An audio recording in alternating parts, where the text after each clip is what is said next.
you're watching The Savera and I'm Vidhi Joshi. In a sharp political counter-attack, Himachal Pradesh Chief Minister Sukhwinder Singh Sukhu lashed out at the Bharatiya Janata Party, accusing it of deep internal divisions and attempting to mislead the public over the postponement of Panchayat elections. Speaking to the media, CM Sukhu claimed that the BJP is now broken into 5 factions, each pulling in a different direction. He said that this infighting is no longer a secret and is visible to everyone. I have been saying for a long time that BJP is split into 5 groups. Now the cracks are out in the open. Jairam Thakur's pain spilled out in Mandi. There were slogans raised for Anurag Thakur. Ramesh Dhavala is giving separate statements, and then there's the Harsh Mahajan group and the Rajiv Bindal faction, Sukhu said. The Chief Minister accused the BJP of using every opportunity to create confusion and disrupt the administration's focus, especially in times of crisis. He said that while the state is grappling with one of the worst natural disasters in recent years, the BJP is politicizing the postponement of Panchayat elections. Clarifying the government stance, Sukhu said that the elections are not cancelled but only postponed due to the ongoing disaster situation. He explained the heavy rains and landslides have left several Panchayat roads disconnected and infrastructure in shambles. If the entire administration gets engaged in election duties, who will provide relief to families who have lost their homes, livestock and land, he asked. Sukhu said that the damage caused by this year's disaster is even greater than what the state experienced in 2023. Roads repaired one day are getting blocked the next day due to the continuous landslides. All deputy commissioners, after reviewing ground realities, confirmed that the administration's first responsibility must be towards relief and rehabilitation. Our focus is on connecting Panchayat roads, restoring damaged homes and ensuring compensation for those affected.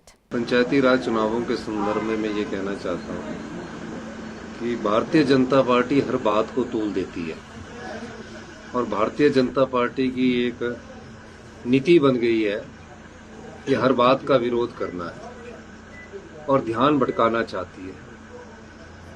जब 2023 में आपदा आई थी, उस समय Bharatiya Janata party कह रही थी कि विधानसभा का सेशन करवाओ।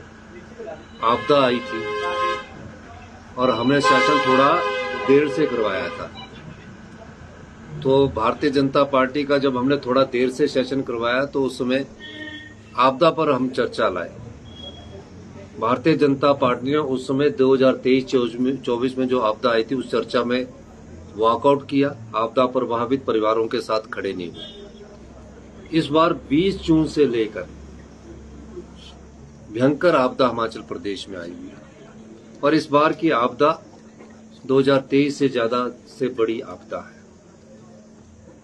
और पिछले दिनों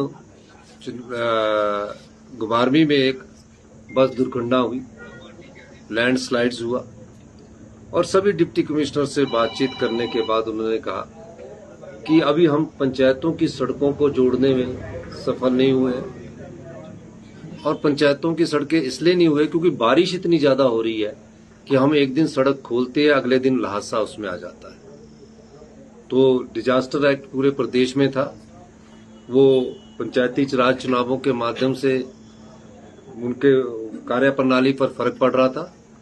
तो अभी डिजास्टर एक्ट के तहत ये पंचायती राज चुनावों का पोस्टपोन के बारे में आगे बात की गई है कि इसको आने वाले समय में जैसे ही डिजास्टर और सड़कें ठीक होती है पंचायती राज चुनाव को हम करवाएंगे। ये मैं आपको कहना चाहता हूँ और भारतीय जनता पार्टी को ध्यान रखना चाहिए कि पंचायती राज चुनाव जरूर होंगे, इसमें कोई दो राय नहीं है।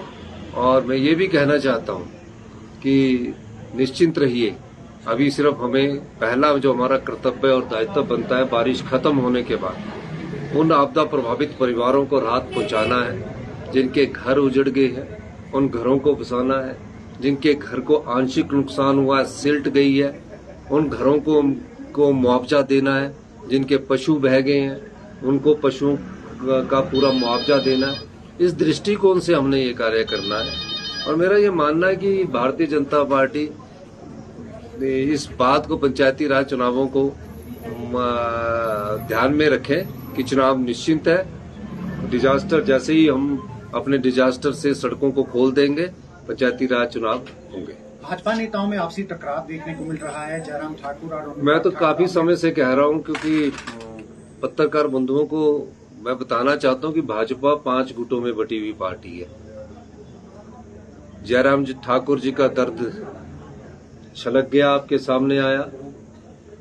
अनुराग ठाकुर जी के समर्थन में नारे लग रहे थे। वहाँ रमेश धवाला जी है, बिंदल जी है, नड्डा जी है, हर्ष महाजन एंड कंपनी ग्रुप है। तो ये सब गुटों की राजनीति में फंसे हुए हैं। इनके पास कहने को कुछ नहीं है। ये किसी भी मुद्दे को लेकर शोर मचाते रहते हैं, सच्चाई को जानकारी नहीं प्राप्त करते हैं। कभी कभी विमल नेगी का केस लेके जाते हैं, कभी टॉयलेट टैक्स का केस लेके आ जाते हैं, कभी मैं अपने परिवार की छुट्टियों के कारण बेटी के एडमिशन के लिए विदेश गया तो उसकी बात करने लग जाते हैं। और कभी जब हम पशु उत्पादकों को और जो महिलाएं हैं 10 से 15 हजार उनको दूध के डीबीटी के माध्यम से उनकी अर्थव्यवस्था को बढ़ाने की कोशिश कर रहे थे, तो 100 मीटर दूर जहाँ खाना था बना था, वहाँ अपने कार्यकर्ताओं को भेजकर तालियां बजाकर मेरे खिलाफ नारे लगाते हैं। तो ये इनका एक सोची समझी राजनीति के तहत मेरे खिलाफ एक सुनियोजित बदनाम करने की छवि को बदनाम करने की कोशिश भारतीय जनता पार्टी के कर रही है। उसका एक बालूगंज में भारतीय जनता पार्टी ने एक सेल स्पेशल इसमें बिठाया हुआ, पर इन चीजों से हम घबराने वाले नहीं है। गांव के किसान की और बागवान की आर्थिक सहायता देने में अगर हमारे को इस प्रकार की राजनीति इन्होंने करनी है तो ये करते रहे। पंचायती राज चुनाव कोई रद्द नहीं किए गए हैं। डिजास्टर एक्ट के तहत पहले ये कहा गया कि आपदा प्रबंधन से निपटे प्रदेश। आपदा प्रबंधन से नहीं निपटेंगे और पंचायतों के चुनाव में सब सम्मिलित हो जाएंगे तो जो घर गिरा उसके पैसे देने कौन जाएगा, जो सड़क टूटी है उसके पैसे देने कौन जाएगा, जो सड़कों की रिपेयर होनी है उसके पैसे देने कौन जाएगा। तो निश्चित रहिए पंचायत चुनाव समय पर होंगे। लैंड का बड़ा इशू है सर, लैंड का बड़ा इशू दिसंबर एक तारीख रहती है वो नहीं, इसके 23 जनवरी तक चुनाव हो सकते हैं।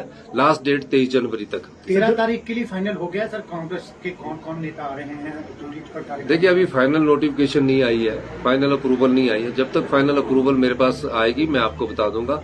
और निश्चित रूप से हमने माननीय पूर्व मुख्यमंत्री वीरभद्र सिंह जी कांग्रेस पार्टी के नेता थे, उनका 13 तारीख को मूर्ति का अनावरण है। न्योता सबको दिया गया है। अब इनकी कंफर्मेशन होगी तो उसके बाद हम आगे आपको बताएंगे। सर, लैंड का बड़ा इशू है, जो लोग बेघर हो गए हैं, क्या आपने आवाज उठाई थी, केंद्र में गए थे, इसमें कुछ है कि लोगों को नहीं? लैंड का निश्चित रूप से बड़ा इशू है। मेरे पास तो आपदा प्रभावित परिवार ऐसे भी आए जिन्होंने कहा कि हमारा लैंड ले लो और 1 बीघा जगह हमें फॉरेस्ट में दे दो। तो फॉरेस्ट में मैंने कहा कि हमारी सरकार के पास ये अधिकार नहीं है फॉरेस्ट में देने का, पर मैं अभी दिल्ली जाऊंगा और केंद्र सरकार से इस मामले में दोबारा बात करूंगा ताकि आपदा प्रभावित लोगों को फॉरेस्ट लैंड में 1 बीघा जगह घर बनाने के लिए दी जाए। Elections will happen, but only after the situation stabilizes, Himachal CM Sukhu assured. That's all for now. Stay tuned to the Savera for more updates. Do like, comment and subscribe to the channel.